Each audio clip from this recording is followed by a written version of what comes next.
Let's make air fryer steak bites.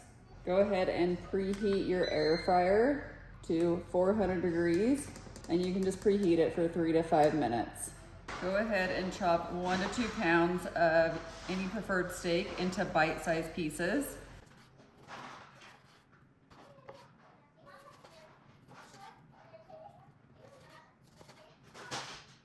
Next, you're gonna add them to a bowl, and then go ahead and season with any of your preferred seasonings.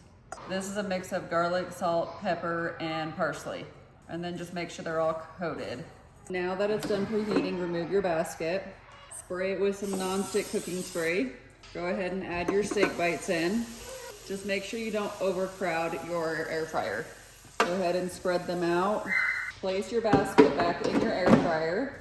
And then you're gonna go to air fryer setting, 400 degrees.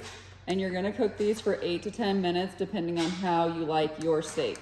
Now that it's halfway through cooking, go ahead and give it a little toss. And then place it back in the air fryer.